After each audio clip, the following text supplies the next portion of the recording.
Oke, kamu telah melihat film dan membaca buku-buku tentang perjalanan waktu. Kebanyakan dari mereka bercerita tentang memasuki beberapa kotak futuristik dan dalam sekejap mata, kamu berada di zaman yang berbeda. Untuk saat ini hanyalah fiksi ilmiah, tapi ada beberapa cara untuk membuat perjalanan waktu menjadi mungkin setidaknya secara teori. Kita hanya belum menemukan teknologinya.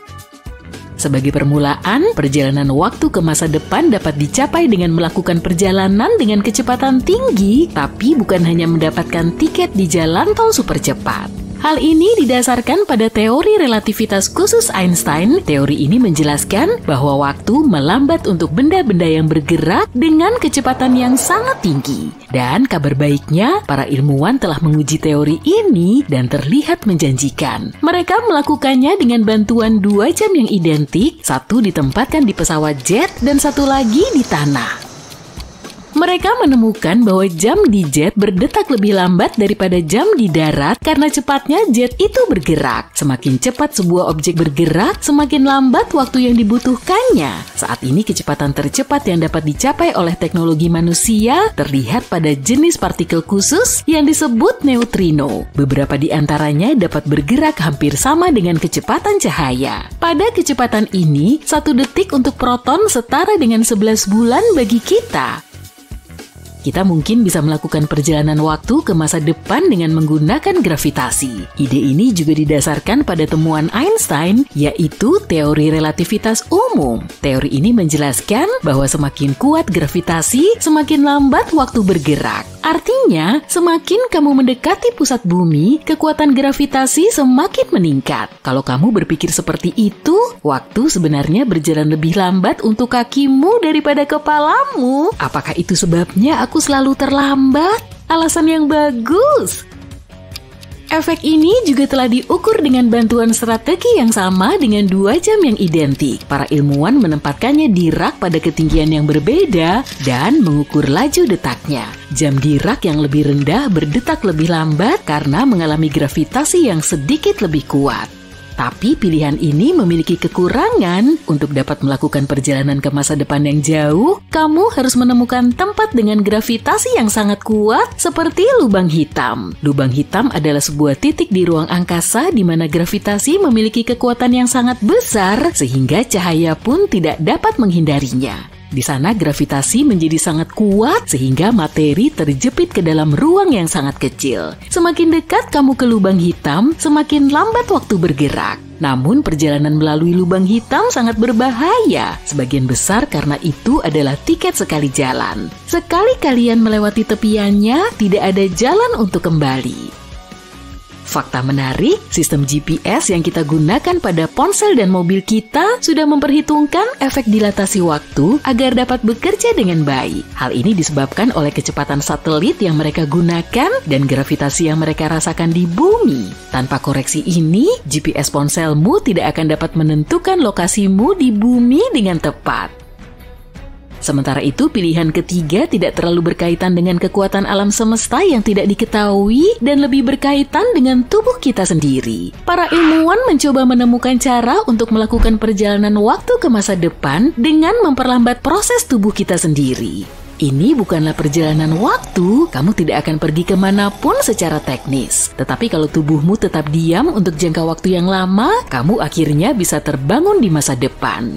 Beberapa hewan seperti beruang dan tupai dapat memperlambat metabolisme mereka selama hibernasi, yang berarti mereka tidak membutuhkan banyak makanan dan oksigen untuk bertahan hidup.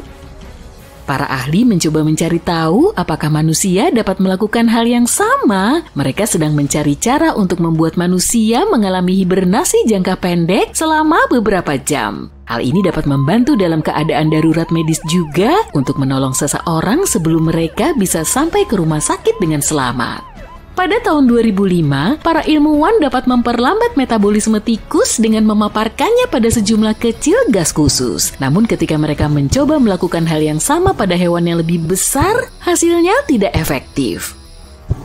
Pilihan keempat untuk menjelajah waktu sangatlah unik. Cara ini melibatkan jenis jalan pintas khusus yang mungkin ada di alam semesta kita yang disebut lubang cacing. Sebelum kita lanjutkan, yuk kita coba pahami apa itu lubang cacing.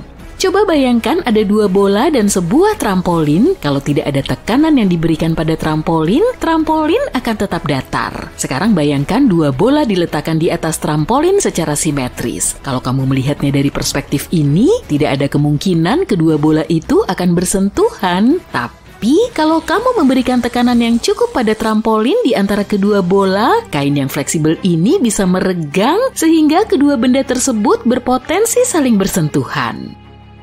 Hal yang sama juga terjadi pada bintang-bintang di sistem kebintangan yang berbeda. Bintang-bintang itu cukup besar untuk melengkungkan ruang angkasa di sekelilingnya. Itulah sebabnya sebagian besar planet cenderung mengitari bintang. Terowongan di antara kedua titik tersebut adalah lubang cacing. Lubang cacing ini bisa digunakan untuk melakukan perjalanan jarak jauh, misalnya 1 miliar tahun cahaya, atau bahkan mengunjungi waktu yang berbeda.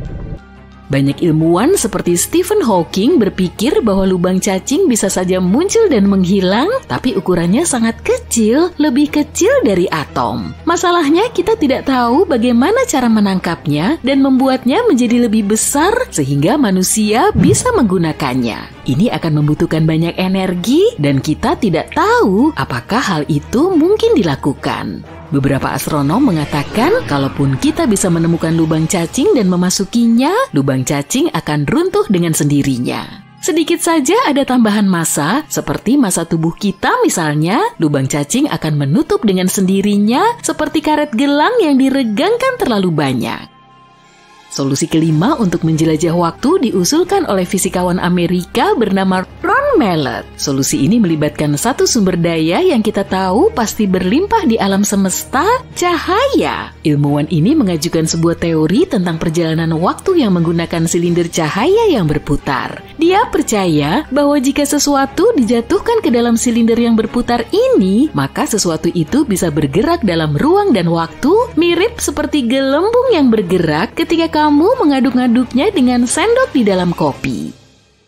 Menurut Mallett, bentuk silinder yang tepat dapat memungkinkan untuk melakukan perjalanan ke masa lalu dan masa depan. Fisikawan ini telah berusaha mengumpulkan dana untuk sebuah eksperimen untuk menguji teorinya. Eksperimen ini melibatkan aktivitas menjatuhkan partikel kecil yang disebut neutron melalui susunan melingkar laser yang berputar. Namun, ilmuwan lain mengatakan bahwa teori Mallett tidak mungkin dan tidak perlu diuji lebih lanjut.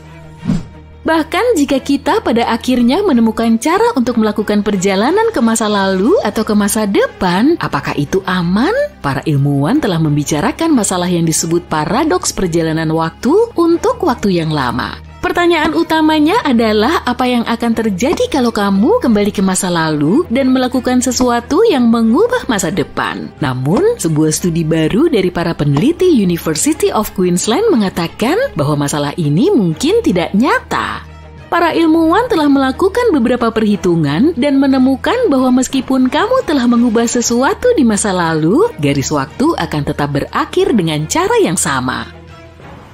Variasi lain dari masalah ini disebut paradoks kakek. Bayangkan kembali ke masa lalu dan mencegah kakekmu sendiri untuk memiliki keturunan. Kalau dipikir-pikir, secara otomatis berarti kamu seharusnya tidak ada sejak awal. Kalau kakek dan nenekmu tidak memiliki orang tuamu, bagaimana mungkin kamu bisa ada, kan? Saat ini para ilmuwan yakin bahwa meskipun kamu mengalami hal seperti itu, kamu masih ada di masa sekarang.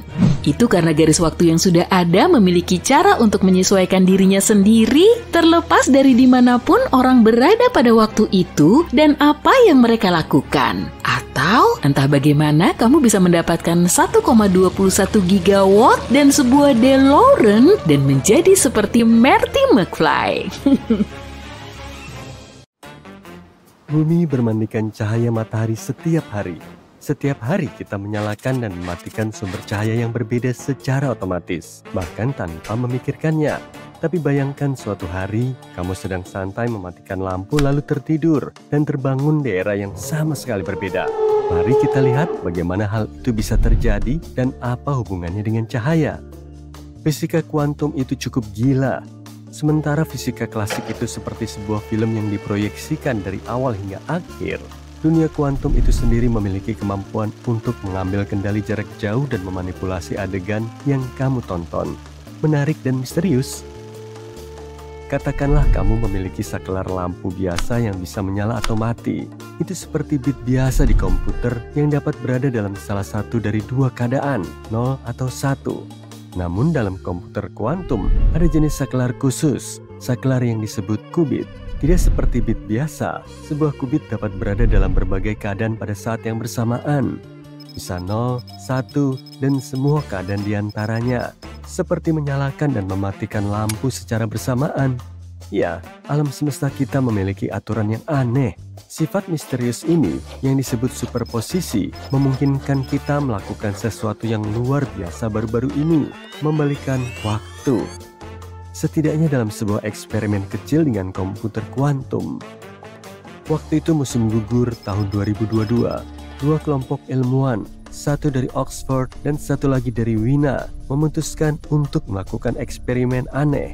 Mereka bermain-main dengan komputer kuantum untuk membuat program yang dapat membalikan waktu.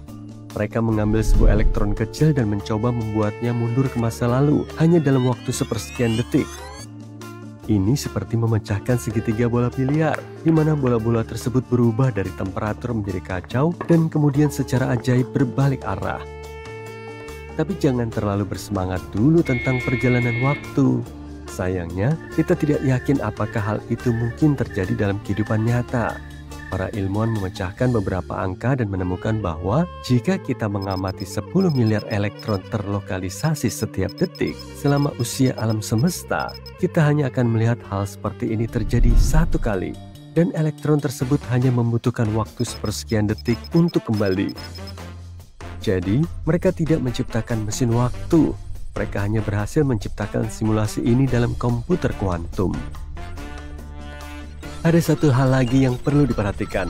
Semakin besar simulasinya, semakin kompleks dan kurang akurat. Dalam percobaan, kita hanya menggunakan satu qubit dan kita berhasil membalikan waktu. Dalam pengaturan 2 qubit, para ilmuwan hanya dapat membalikan waktu 85% kasus. Dan dalam pengaturan 3 qubit, itu turun menjadi 50% dengan lebih banyak kesalahan. Jika kita terus menambahkan lebih banyak qubit, kita tidak akan bisa melakukan hal ini. Ditambah lagi, keberhasilannya tergantung pada jumlah informasi yang dapat disimpan oleh sistem. Sebagai contoh, teleportasi seseorang hampir tidak mungkin dilakukan karena manusia memiliki begitu banyak informasi di dalamnya. Tapi sayangnya, tidak ada mesin waktu sejauh ini. Tapi ada beberapa kemungkinan penggunaan dari penemuan ini. Membalikan keadaan qubit dalam prosesor kuantum dapat membantu memperbaiki kesalahan selama pengembangan, semacam kontrol Z kecil dalam kehidupan nyata. Jadi, ini adalah langkah kecil menuju penemuan yang lebih menarik di masa depan. Sebagai contoh, baru-baru ini mereka mendemonstrasikan hal kecil yang gila lainnya, mengirim cahaya ke masa lalu. Cahaya bukanlah sekadar cahaya. Cahaya memiliki kekuatan super yang bahkan tidak bisa kita bayangkan. Orang Yunani kuno percaya bahwa mata kita memancarkan sinar penglihatan. Sir Isaac Newton membuktikan bahwa dia salah ratusan tahun kemudian ketika dia melakukan eksperimen dengan prisma. Prisma memecah cahaya putih murni menjadi palet yang indah. Dan begitulah cara kita mengetahui bahwa cahaya sebenarnya terdiri dari banyak warna yang berbeda. Bertahun-tahun kemudian, para ilmuwan belajar lebih banyak lagi bahwa cahaya adalah gelombang. Dan bahkan kemudian pada abad ke-20, kita menemukan paradoks terakhir bahwa cahaya adalah gelombang dan partikel, keberadaan ganda dalam satu foton. Dan semakin banyak kita belajar tentang cahaya, semakin banyak hal gila yang kita temukan. Pada tahun 2016, para ilmuwan berhasil membekukan cahaya pada waktunya. Mereka menempatkan foton, partikel cahaya terkecil, dalam awan atom yang sangat dingin. Dengan demikian, mereka berhasil menghentikannya. Sekali lagi, untuk sesaat, tapi fakta bahwa hal itu mungkin dilakukan saja sudah luar biasa. Kemudian, para ilmuwan menjadi lebih berani lagi.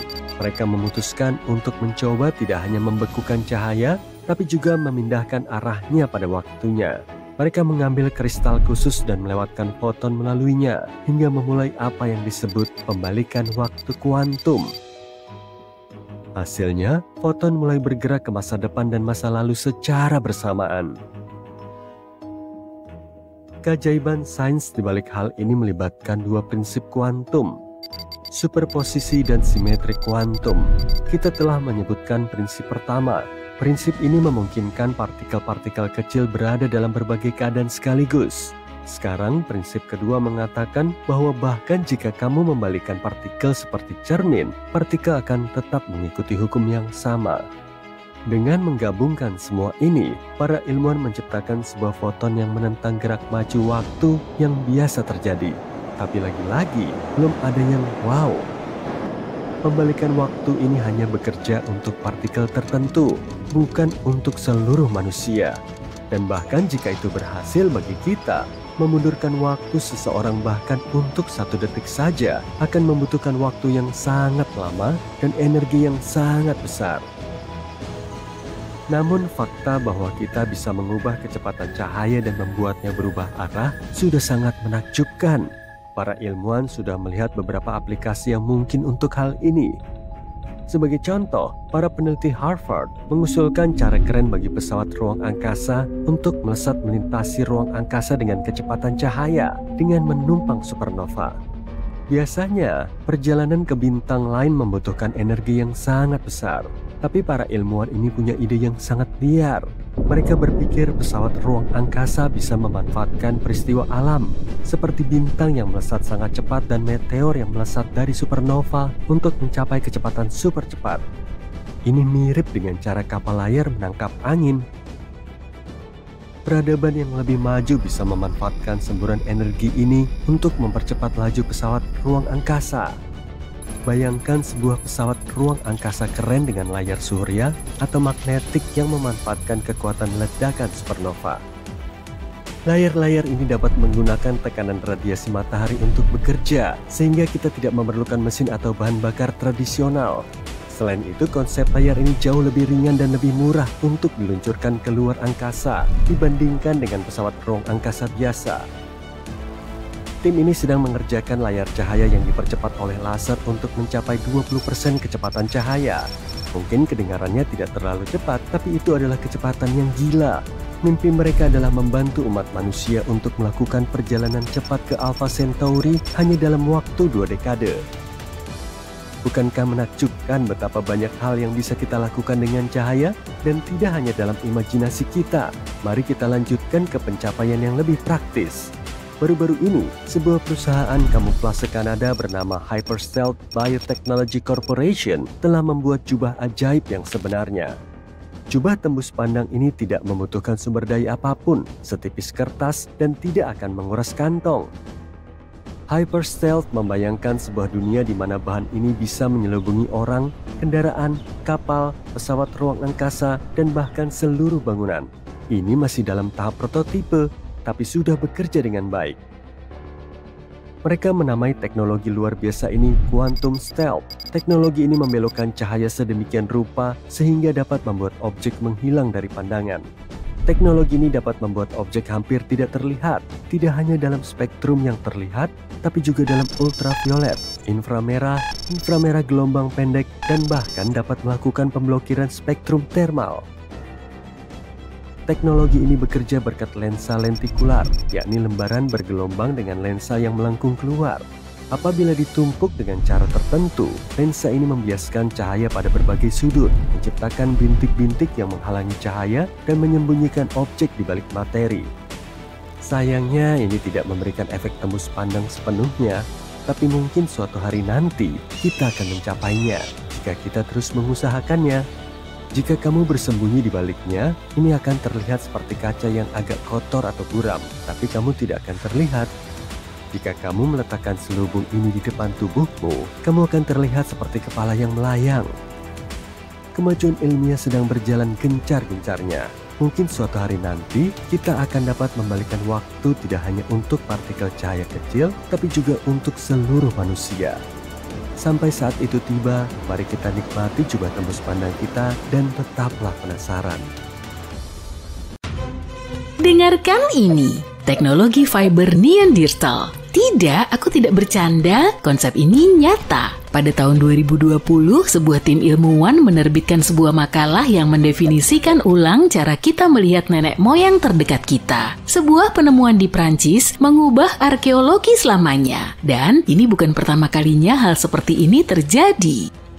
Yuk kita mulai dari awal, Neanderthal. Untuk waktu yang lama mereka cocok dengan citra manusia gua pada umumnya. Jika kamu sekarang memikirkan seseorang seperti Fred Flintstone, kamu nggak akan salah. Apa alasan dibalik stereotip ini? Kapan kita mulai percaya bahwa Neanderthal bukanlah alat yang paling cemerlang dalam gudang evolusi? Inilah William King, seorang ahli geologi Inggris abad ke-19.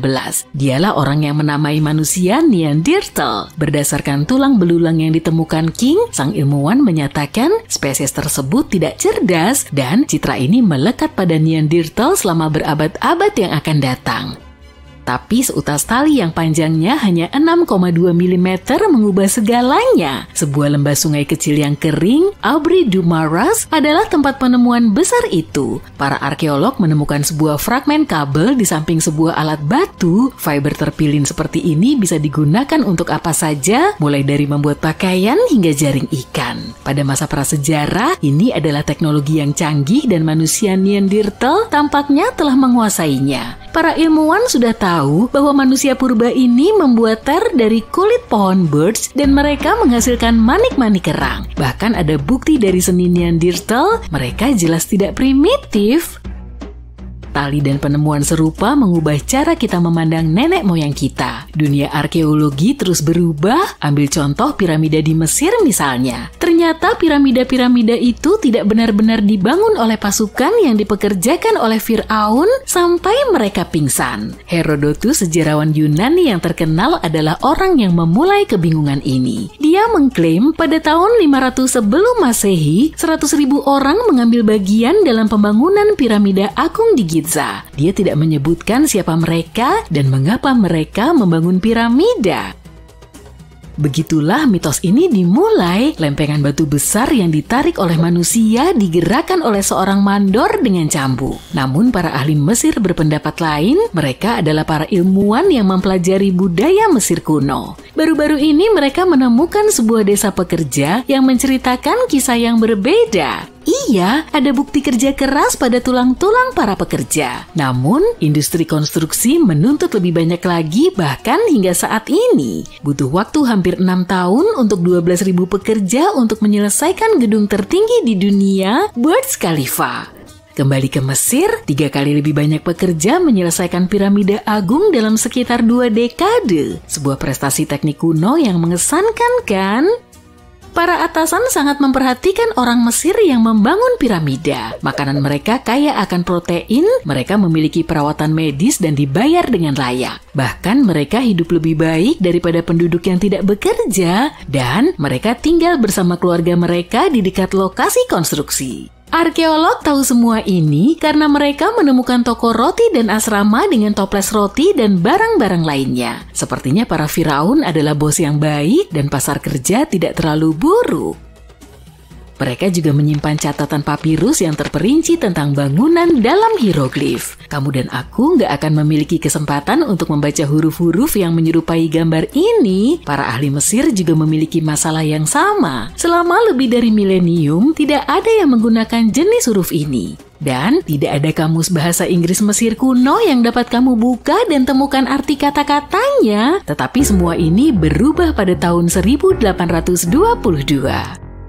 Beberapa dekade sebelumnya, Prancis menemukan lempengan rusak dari granit hitam. Batu tersebut berisi satu teks dalam 3 aksara, bahasa Yunani kuno, hieroglif Mesir, dan demotik. Yang terakhir juga merupakan bahasa Mesir tetapi dalam aksara yang disederhanakan. Para ilmuwan menduga asalnya dari tahun 196 sebelum Masehi. Isinya adalah proklamasi keagamaan seorang filolog dan orientalis Prancis, Jean-François Champollion, adalah orang pertama yang memecahkan kodenya. Kamu tahu, orang belum melupakan huruf Yunani kuno. Orang Prancis itu berhasil mencocokkan huruf Yunani dengan huruf-huruf dalam aksara Mesir. Dan, tada! Kita akhirnya bisa membaca hieroglif.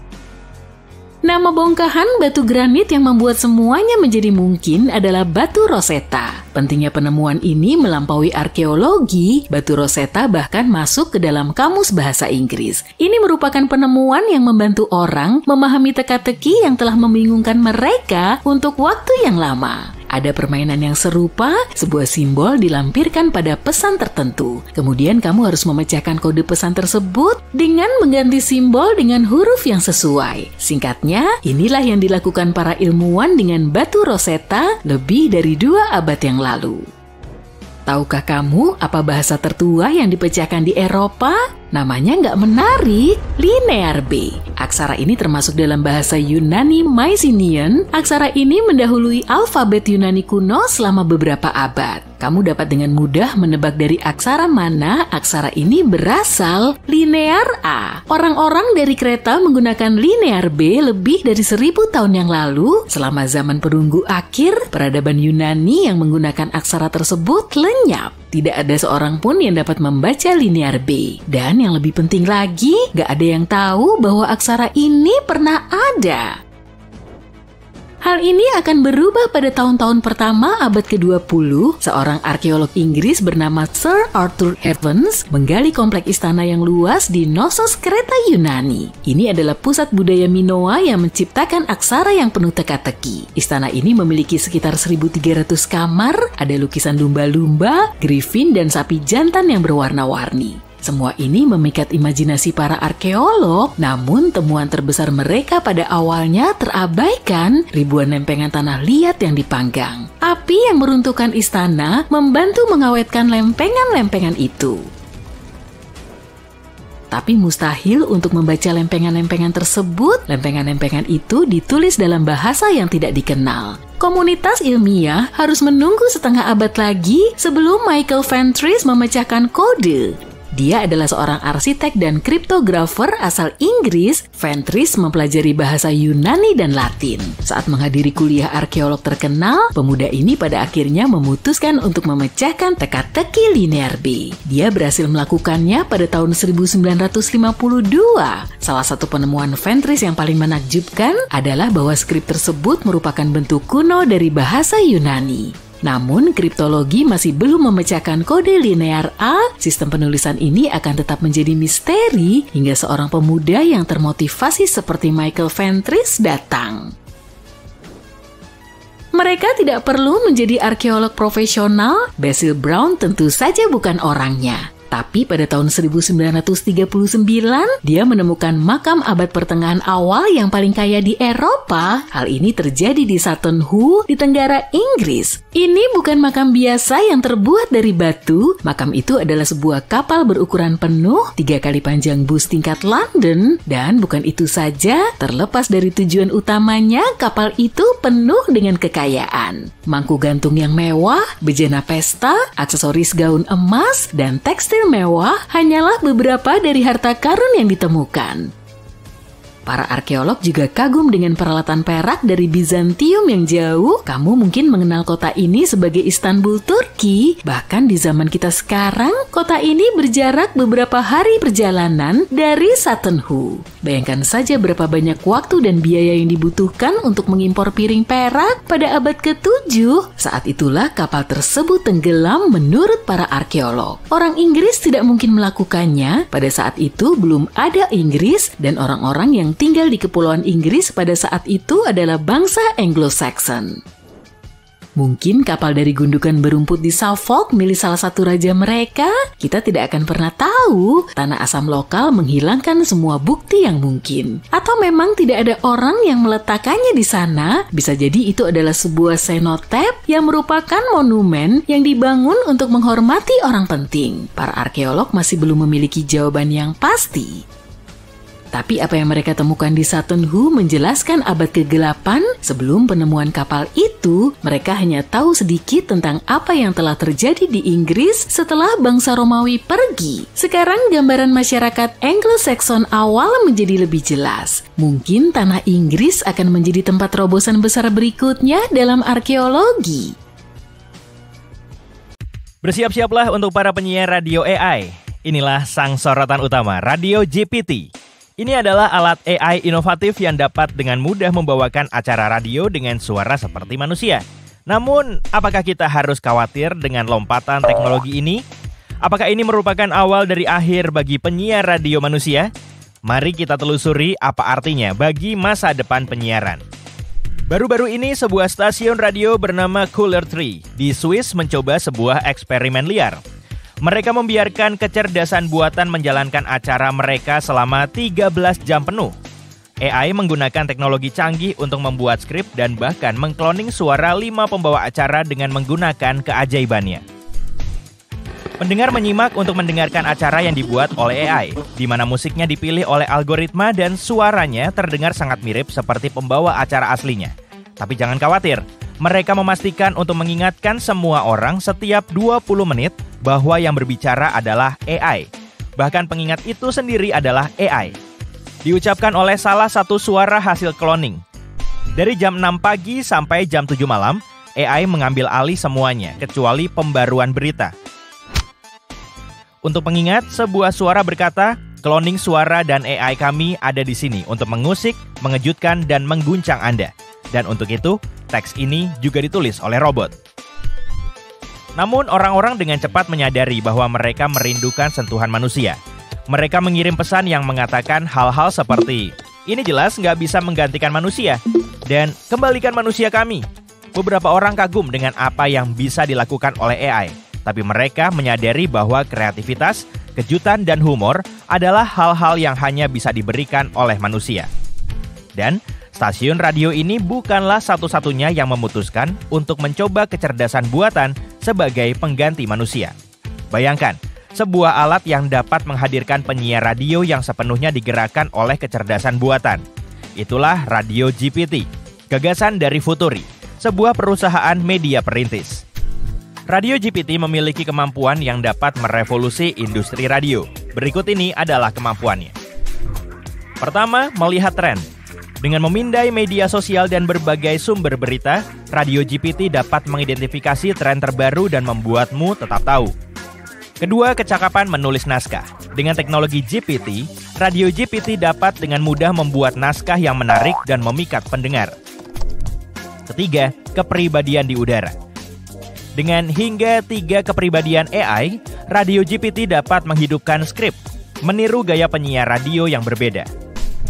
Dan terakhir, Radio GPT adalah ahli peniruan. Radio GPT dapat dilatih untuk meniru penyiar stasiun radio dengan sempurna, memastikan transisi yang mulus ke era AI. Tapi Radio GPT lebih dari sekedar gelombang udara. Radio GPT dapat membuat dan mendistribusikan konten di berbagai platform. Mulai dari blog stasiun radiomu hingga Instagram Reel dan YouTube Short. Kamu mungkin bertanya-tanya, bukankah penyiar radio AI akan terdengar seperti robot? Sejujurnya, suara AI ini terdengar sangat mirip manusia. Meskipun mereka nggak sepenuhnya nggak bisa dibedakan. Yang benar-benar membedakan mereka adalah alirannya yang mulus. Nggak ada jeda atau keraguan yang canggung seperti dan pada umumnya. Di satu sisi ini sangat bagus untuk penampilan di depan umum. Namun di sisi lain, dan membuat ucapan manusia nggak lagi sempurna dan oleh karena itu manusiawi. Benar kan? Bagaimanapun, persepsi kita mungkin bias karena kita tahu bahwa itu adalah suara AI. Jadi mungkin cobalah sedikit eksperimen. Perdengarkan radio AI ke beberapa temanmu yang nggak mengetahuinya. Apakah mereka akan mencurigai sesuatu? Tapi sebelum kamu memakai headphone, mari kita pelajari tentang yang dihadapi Radio GPT saat ini. Masalah pertama cukup jelas. Radio GPT mungkin kehilangan esensi dari apa yang membuat radio menjadi istimewa. Sebuah survei baru-baru ini menunjukkan lebih dari separuh pendengar radio mendengarkan radio untuk terhubung dengan komunitas mereka atau untuk persahabatan. Kita mendengarkan radio dan podcast untuk mendengarkan orang yang nyata di seberang sana yang mengajak kita bercakap-cakap. Banyak dari kita yang memiliki penyiar favorit yang kita sayangi. Penyiar siniar, YouTuber, dan penyiar lainnya yang kita cintai dan hargai sebagai manusia. Melalui acara mereka, kita belajar tentang kehidupan, latar belakang, pemikiran, dan selera mereka. Sehingga memupuk ikatan yang sangat pribadi. Pendengar setia bahkan mengikuti penyiar favorit mereka ke stasiun baru, seperti yang dilakukan oleh para penggemar Sean Caveney saat dia meninggalkan BBC Radio 6 Music dan memulai stasiun radionya sendiri. Jadi, kita nggak bisa meremehkan kekuatan ikatan ini. Futuri, pencipta radio GPT, mencoba mereplikasi hubungan ini. Mereka mengklaim bahwa penyiar AI mereka akan menjadi seperti teman terbaikmu yang menyenangkan di radio dengan lebih sedikit drama dan lebih banyak referensi meme. Sepertinya, pembawa acara radio AI Radio GPT akan dapat mendiskusikan konten online juga. Namun, nggak seperti penyiar manusia. Mereka nggak akan bisa berbagi pengalaman mereka sendiri tentang kehidupan di dunia. Masalah kedua adalah kesalahan informasi. Radio GPT bergantung pada model bahasa GPT-3 yang kuat dari OpenAI, teknologi yang sama di balik ChatGPT dan chatbot AI Bing. Dan meskipun ChatGPT bisa menghasilkan respons yang terdengar seperti manusia, pengecekan fakta masih belum menjadi keunggulannya. ChatGPT menghasilkan jawaban berdasarkan pemindaian internet, dan sayangnya, jawaban tersebut sering kali salah. Sayangnya, masalah penyebaran informasi palsu juga mempengaruhi dunia penyiaran. Jika radio GPT diperkenalkan, hal ini bisa membahayakan kredibilitas banyak stasiun radio. Hal ini juga menimbulkan beberapa kekhawatiran tentang peraturan dan regulasi penyiaran selama pemilu. Bagaimana penyiar radio AI akan memahami dan mematuhi semua masalah politik? Chatbot AI Bing telah menghadapi beberapa kritik besar dari para penguji betanya. Chatbot ini secara mengejutkan menunjukkan beberapa perilaku yang menyebalkan. Para pengguna telah membagikan contoh-contoh tanggapannya yang marah, menjengkelkan, atau pasif-agresif. Hal ini menunjukkan bahwa penyiar radio AI mungkin nggak bisa diprediksi. Meskipun sifat-sifat ini mungkin tampak seperti manusia, mereka mungkin nggak diterima dengan baik oleh banyak stasiun radio. Dan masalah terakhir adalah siapa yang memutuskan apa yang penting. Sepertinya Radio GPT mencoba memprioritaskan tren dan konten viral. Hal ini menimbulkan beberapa pertanyaan penting. Haruskah penyiar radio hanya membicarakan topik yang sedang populer atau tren?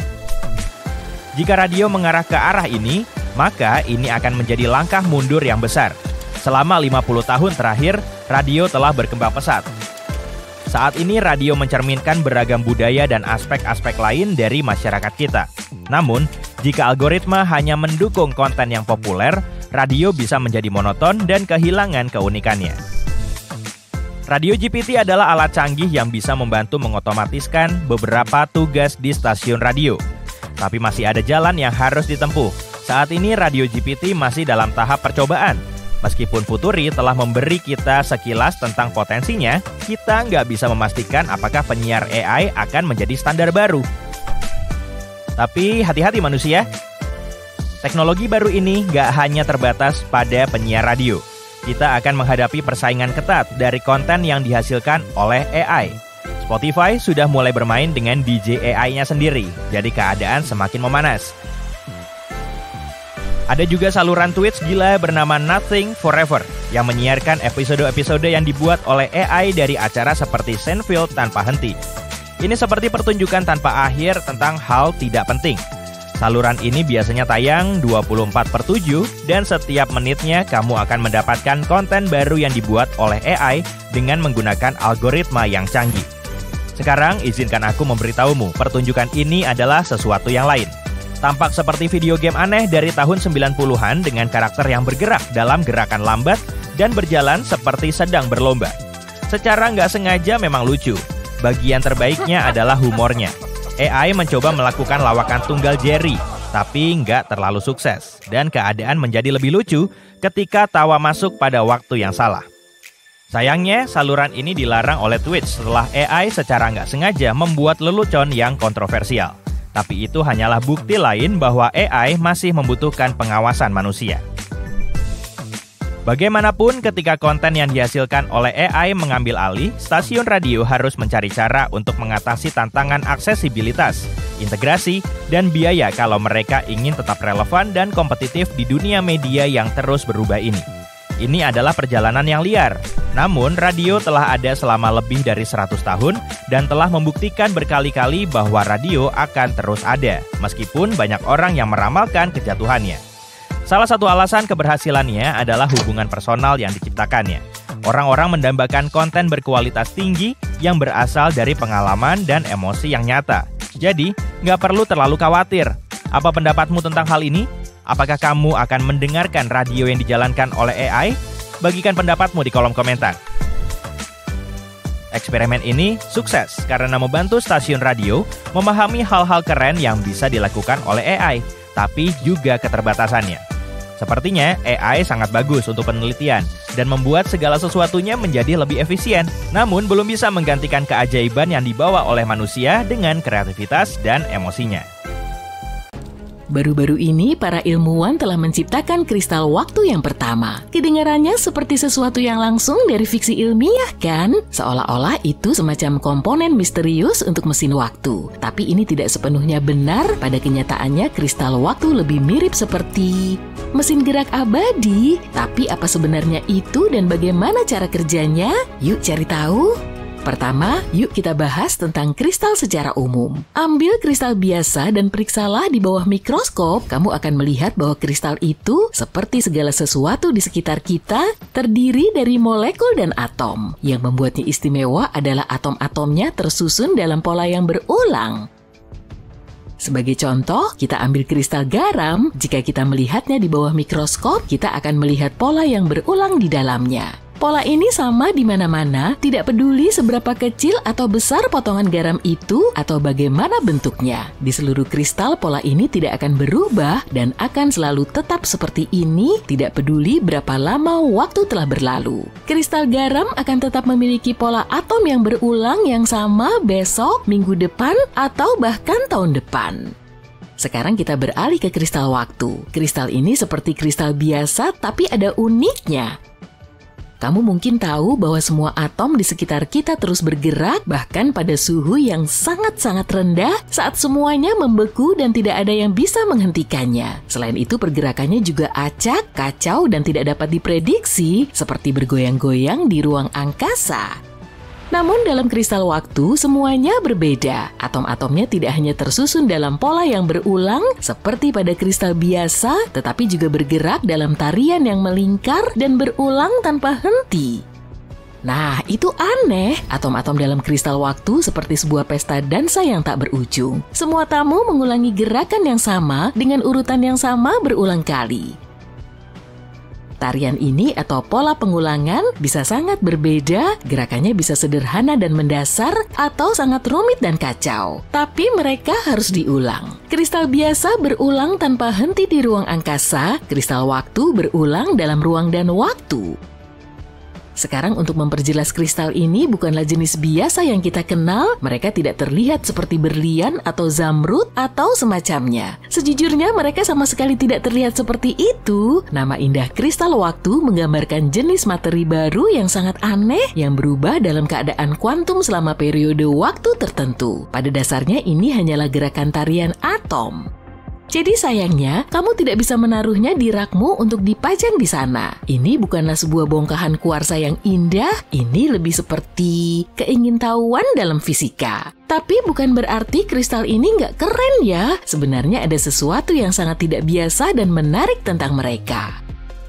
Kamu tahu gerakan yang kita bicarakan tadi tetap bertahan bahkan pada suhu nol mutlak? Artinya bahkan ketika dalam bahan dan benda normal, atom akan membeku, kehilangan energi dan berhenti bergerak. Dalam kristal waktu, mereka melanjutkan tariannya yang tak berujung seolah-olah tidak ada yang terjadi. Oh, dan itu baru permulaan loh. Para ilmuwan juga tercengang karena keberadaan kristal waktu melanggar hukum termodinamika kedua. Hukum ini menyatakan bahwa seiring berjalannya waktu, sistem apapun akan menjadi acak dan tidak teratur. Benda yang hangat akan mendistribusikan panasnya dan menjadi dingin. Sebuah vas yang diseimbangkan di tepi meja akan jatuh suatu hari nanti. Dan seterusnya.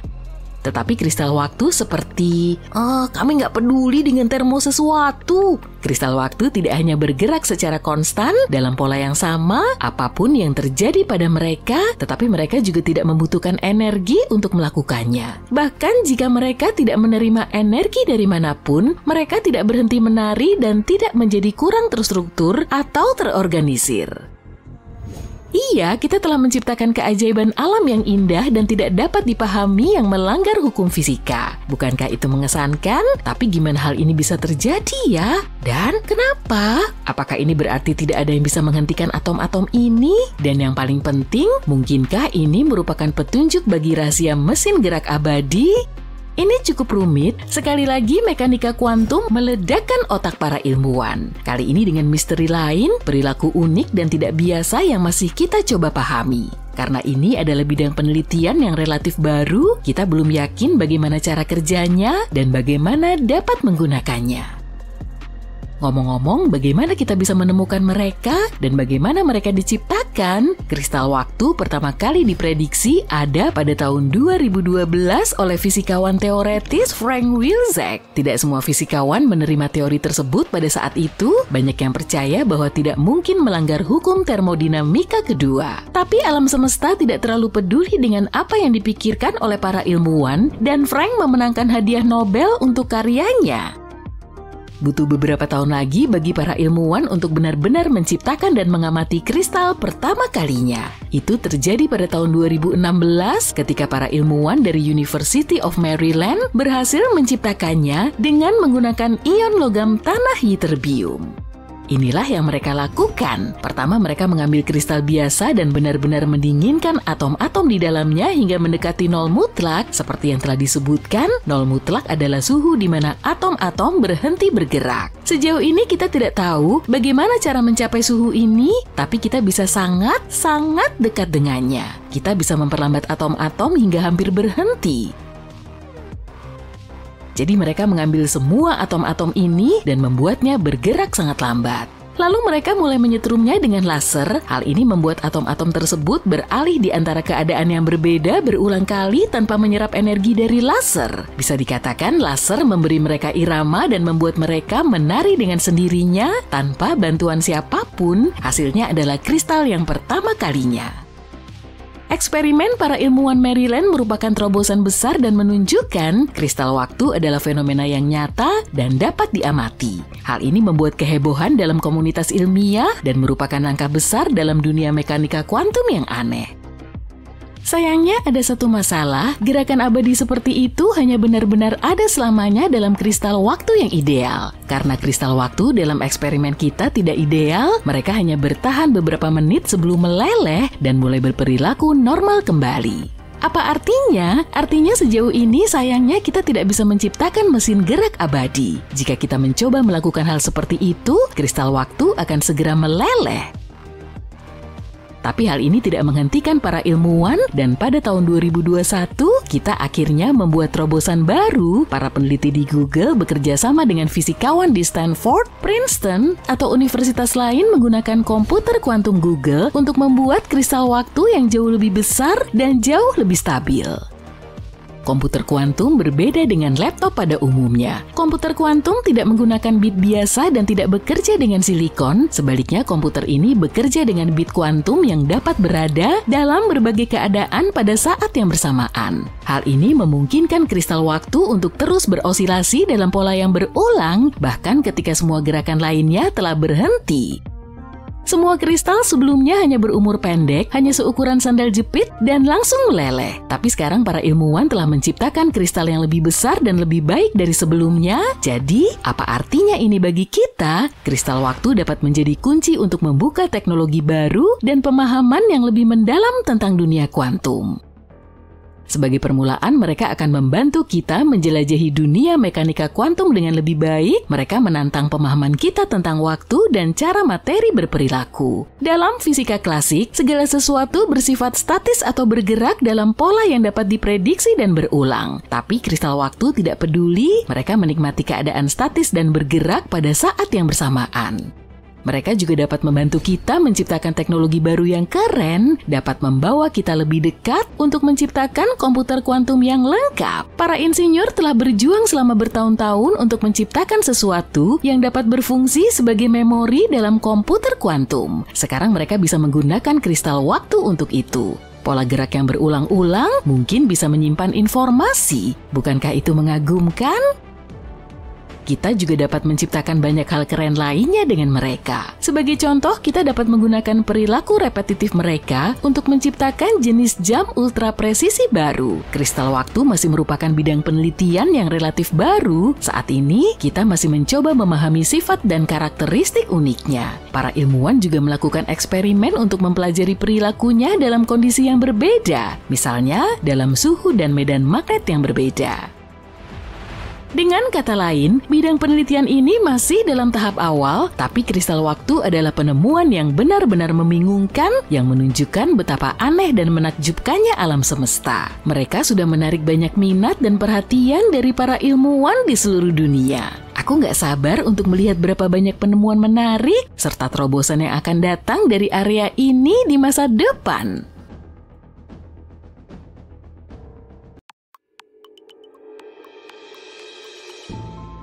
Kamu tahu apa yang dikatakan Stephen Hawking? Bukti terbaik yang kita punya bahwa perjalanan waktu nggak mungkin terjadi dan nggak akan pernah terjadi adalah kita belum pernah diserbu oleh segerombolan turis dari masa depan. Tapi gimana kalau para turis ini datang ke masa kita, tapi mereka melakukannya secara diam-diam? Kamu bahkan mungkin pernah bertemu dengan salah satu dari mereka. Yuk kita lihat penjelajah waktu yang paling terkenal. Perkenalkan Orin, dia adalah cyborg yang datang kepada kita dari tahun 2050 untuk menghentikan kiamat yang akan datang. Pada 2020, dia muncul di sebuah acara TV di mana dia mengatakan seluruh dunia ada di dalam Matrix, kemudian dia menjadi berita utama dan memberikan wawancara kepada kanal YouTube populer. Sebagai bukti dia adalah cyborg, dia mendemonstrasikan suara robotiknya yang bisa dibuat dalam program komputer sederhana. Dan dia juga menyebut dirinya kita karena dia menyatakan dirinya sebagai kesadaran kolektif yang datang untuk menyelamatkan umat manusia. Orin menjadi terkenal karena ramalannya tentang masa depan, namun ternyata banyak ahli yang telah mengumumkan ramalan ini sebelumnya. Dia juga bilang sebuah perusahaan besar sedang menekan umat manusia dan kita berada di dalam simulasi komputer yang rumit. Kalau kita nggak memperbaiki diri atau peduli terhadap satu sama lain dan alam, maka kiamat akan dimulai pada 2050. Orin nggak lagi muncul di acara-acara besar, tapi dia punya basis penggemar kecil yang menyukai segala macam teori yang fantastis.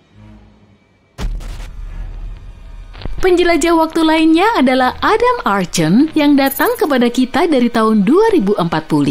Ada sebuah wawancara dengannya di YouTube di mana dia berbagi beberapa detail tentang masa depan Amerika Serikat. Setelah itu videonya menjadi viral dan menjadi berita utama di banyak surat kabar.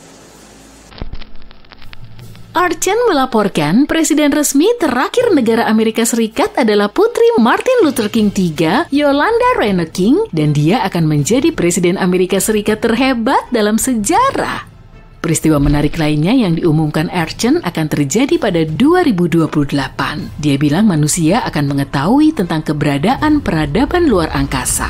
Dia menambahkan, makhluk-makhluk ini nggak akan datang dari luar angkasa. Dia juga bilang dunia akan beralih ke mata uang digital tunggal dan semua uang tunai akan hilang. Tentu saja nggak ada yang mempercayainya, sehingga para ahli melakukan tes pendeteksi kebohongan. Dan Adam Archen berhasil melewatinya. Dia bilang dia punya sebuah chip di tangannya untuk memfasilitasi perjalanan waktu. Peradaban luar angkasa akan tiba di bumi pada 2028 dan pada 2045 manusia akan lebih dekat dengan robot. Pendeteksi kebohongan gak menyatakan Archen berbohong, tapi ini bukan berarti dia berkata jujur karena alat ini bisa ditipu dengan bantuan pelatihan khusus. Bagaimanapun pada 2028 kita akan mengetahui apakah Archen benar atau tidak. Semua penjelajah waktu ini tiba di masa lalu dan untuk beberapa alasan nggak menggunakan pengetahuan dari masa depan. Apa yang akan kamu lakukan kalau kamu bisa kembali ke 50 tahun yang lalu? Mungkin kamu akan menginvestasikan uangmu pada saham perusahaan baru yang akan menjadi perusahaan besar yang mahal. Dengan begini, semua orang akan percaya kamu benar-benar berasal dari masa depan. Dan ngomong-ngomong, ada seorang pria loh yang melakukannya. Dia menginvestasikan $800 di bursa saham dan menghasilkan $350 juta. Nama orang ini adalah Andrew Carson dan dia mendapatkan jackpot besar pada 2003. Namun dia nggak bisa menikmati kehidupan yang kaya raya karena FBI mendatanginya. Andrew menjual beberapa saham dan membeli saham lainnya dan melakukannya dengan sangat sukses. Dengan demikian dalam beberapa bulan dia menjadi seorang jutawan. Komisi Sekuritas nggak percaya dengan kebetulan seperti itu, jadi mereka memanggil FBI. Selama interogasi, semua orang yakin Andrew akan mulai membela diri dan mengatakan bahwa dia beruntung. Namun dengan tenang dia menjawab, dia datang dari tahun 2256 dengan bantuan mesin waktu. Tentu saja nggak ada yang menganggapnya serius, namun ketika FBI mulai mencari informasi tentang pria ini, mereka nggak menemukan apapun. Andrew Carson nggak punya dokumen, dia nggak ada dalam database apapun, dia muncul begitu saja dan mulai menghasilkan banyak uang. Dia diinterogasi selama sekitar 4 jam dan sikapnya cukup tenang. Sepertinya sih dia berkata jujur, tapi dia nggak memberitahu mereka lokasi mesin waktu itu. Ketika pers mengetahui tentang pria ini, dia langsung menjadi selebriti. Situs-situs berita terkenal mulai menulis tentang Andrew Carson. Artikel-artikel muncul di Jepang, Australia, Jerman, Inggris, dan negara-negara lain. Dan tentu saja para jurnalis mulai menelpon FBI untuk mencari tahu lebih banyak detail tentang pria ini. FBI bilang kepada mereka seluruh cerita itu adalah fiksi dan gak ada Andrew Carson. Informasi tentang dia muncul di sumber internet yang dikenal dengan berita palsunya. Pada titik tertentu, artikel tentang penjelajah waktu itu entah bagaimana masuk ke Yahoo dan menjadi viral. Jadi seperti yang kita lihat, semua pernyataan tentang penjelajah waktu adalah fiksi atau bohong. Pembicaraan tentang perjalanan seperti itu muncul berkat film dan buku yang fantastis. Budaya pop telah sangat mempengaruhi konsep fantastis ini dan menciptakan beberapa teori yang mengklaim perjalanan waktu itu nyata dan beberapa orang percaya akan hal itu. Terutama mereka yang jauh dari sains. Tapi, apa pendapat ilmuwan sungguhan tentang hal ini? Apakah perjalanan seperti itu benar-benar mustahil? Yuk kita cari tahu. Para ilmuwan mengatakan ya, perjalanan waktu itu nyata karena kita sekarang melakukan perjalanan waktu. Waktu bergerak maju dan kita bergerak bersamanya. Kita bisa menyebutnya sebagai perjalanan, tapi kalau kita perlu pergi ke masa depan atau kembali ke masa lalu, semuanya jauh lebih rumit. Ingat teori relativitas Einstein? Teori ini bilang waktu bergerak relatif terhadap pengamat dan gak punya nilai yang konstan. Untuk lebih memahaminya, berikut adalah contoh sederhana. 10 rambut di kepalamu, banyak atau sedikit? 10 helai rambut dalam semangkuk sup, banyak atau sedikit? Semuanya relatif dan tergantung pada kondisinya. Hal yang sama juga terjadi pada ruang dan waktu. Kalau kita bergerak dengan kecepatan yang luar biasa, mendekati kecepatan cahaya, maka waktu akan melambat bagi kita. Persepsi waktu menjadi berbeda bagi orang yang sedang berlari dan orang yang sedang berdiri diam. Kalau kita berada di dekat objek yang berat, katakanlah 1000 kali lebih berat daripada matahari, maka waktu di dekat objek ini juga akan melambat berkat gravitasinya yang kuat. Dalam hal ini perjalanan waktu bisa terjadi kalau kamu adalah orang tua dan bertemu dengan temanmu yang masih muda 50 tahun yang lalu. Kenapa kamu masih sangat muda? Oh, aku baru aja terbang di ruang angkasa dengan kecepatan yang luar biasa selama ini. Itu aja. Tapi ini nggak berarti teman ini hanya duduk di pesawat luar angkasa selama 50 tahun dan nggak menua. Enggak lah, waktu berbeda baginya. 10 tahun bagimu di bumi adalah waktu yang lama, tapi baginya 10 tahun ini berlalu seperti setengah jam. Gravitasi dan kecepatan membelokkan waktu, karena itulah astronot Scott Kelly yang menghabiskan 1,5 tahun di orbit menjadi 5 milidetik lebih muda daripada saudara kembarnya setelah tiba di bumi. Selama ini Scott menghabiskan waktunya di dalam pesawat luar angkasa yang terbang di orbit dengan kecepatan tinggi dan dia juga berada lebih jauh dari pusat gravitasi planet ini. Jadi waktu berjalan lebih lambat 5 milidetik baginya daripada saudaranya. Secara objektif, waktu selalu berjalan dengan kecepatan yang sama, tapi kecepatannya berubah di dalam persepsi pengamat yang berbeda dalam kondisi yang berbeda. Itulah yang dimaksud dengan teori relativitas. Lalu bagaimana dengan melompat ke masa depan atau masa lalu seperti di film-film? Lubang cacing akan membantumu dalam hal ini. Ini adalah sesuatu seperti terowongan yang melewati ruang dan waktu dan bisa menghubungkan segmen waktu yang berbeda di berbagai tempat di alam semesta. Lubang cacing seperti kode curang yang bisa melanggar hukum alam semesta. Lubang cacing sulit dipahami, punya ukuran yang berbeda, gak bisa diprediksi, muncul di ruang angkasa, dan menghilang. Tapi masalah utamanya, lubang cacing hanya ada dalam teori dan fiksi ilmiah dan belum pernah ditemukan di alam semesta kita oleh para ilmuwan.